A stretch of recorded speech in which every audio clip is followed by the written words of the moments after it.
pada hakim kan sudah banyak putusan pengadilan yang menyatakan kalau ada kerugian negara, hitung-hitungannya mana? Hitung-hitungannya mana?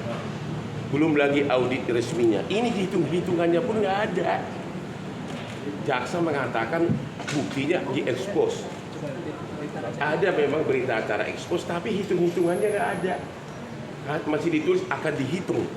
Jadi sudah ditetapkan tersangka, bahkan ditahan, belum tahu hitung-hitungannya ada. Kalau hitung-hitungannya lagi dihitung, kan bisa nol, bisa tidak ada, bisa ada gitu kan. Namanya juga mau menghitung, bisa nol, bisa tidak ada. Dan dalam BAP-nya si Nadiem sama sekali tidak ditanyakan mengenai ini loh angkanya berapa, caranya bagaimana, kerugian itu dari mana, nggak ada pertanyaan itu. 3 BAP-nya si Nadiem sebagai calon tersangka sangat umum, general. Makanya kita mengatakan ini benar-benar melanggar hukum acara tentang minimum 2 alat bukti itu. Dan yang paling fatal lagi adalah ini 2 audit BPKP ya. Saya udah bilang berkali-kali, ya nggak apa-apa saya tutup.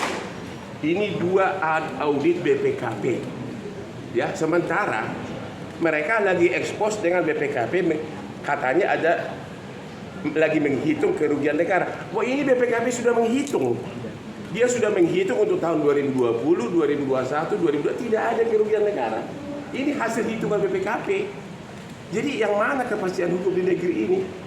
Ya, di sini banyak disebutkan tepat waktu, tepat sasaran, harganya normal. Ini resmi ada semua kata-kata itu. Jadi mau hitung apa lagi? Apakah BPKP nanti akan mengeluarkan hitungan yang berbeda dengan hitungannya yang lama?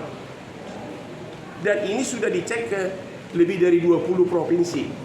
Berapa persen guru yang terima laptop Chromebook itu, berapa persen murid, berapa persen kepala sekolah. Di sini ada analisanya semua, sampai angka-angkanya semua.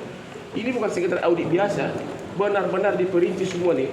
Berapa persen banyaknya guru yang telah memakai, dan katanya semuanya memuaskan. Benar-benar di sini oke. Makanya saya kasih contoh pembunuhan. Kalau dalam kasus pembunuhan, kalau ternyata korban yang dituduh dibunuh itu hidup, berarti kan nggak ada pembunuhan. Dalam kerugian negara, kalau ternyata tidak ada kerugian negara, kata BPKP berarti tidak ada korupsi. Jadi benar-benar ini kasus teraneh. Kasus teraneh yang pernah saya temukan selama 43 tahun sebagai pengacara, walaupun penampilan saya umur 30. Terima kasih. Udah ya? Pede bisa menang. Berapa dia besok? Apa? Pede bisa menang. Bisa menang. Dari segi hukum saya 1000% pede. Kan Anda udah lihat di sini. Kan kunci perkara korupsi itu kan ada hitung-hitungan kerugian negara. Dan itu harus ada sebagai minimum alat bukti. Kata pengadilan yang contoh jurisprudensi menyatakan harus sudah ada sebelum ditetapkan tersangka. Ini bukan hanya belum dihitung, sudah dihitung oleh BPKP. BPKP menyatakan nggak ada kerugian negara. Harga normal lah menurut BPKP. Kalau harga normal berarti nggak ada kerugian negara. Jadi apa lagi dong? Nanti apakah BPKP akan membuat hitungan baru? Ya bisa bertentangan dengan ini dong. Dan laptop itu dan tadi mana sekarang kan sudah 2020 ke 2025 sudah 5 tahun. 5 tahun ya? Ya sudah 5 tahun.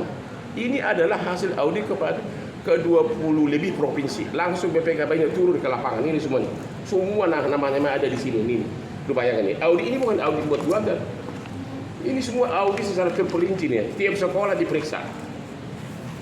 Jadi kita himbau kepada BPK dan BPKP kalau mau membuat perhitungan keuangan negara lagi atas kasus Nadiem ini, sekali lagi saya menghimbau kepada pimpinan BPK dan pimpinan BPKP kalau nanti ada permintaan dari kejaksaan untuk membuat hitungan kerugian negara dalam kasus pengadaan laptop Chromebook ini, jangan lupa hasil karyamu yang menyatakan di sini harga normal semuanya, yaitu audit 2020, 2021, 2022 oleh BPKP.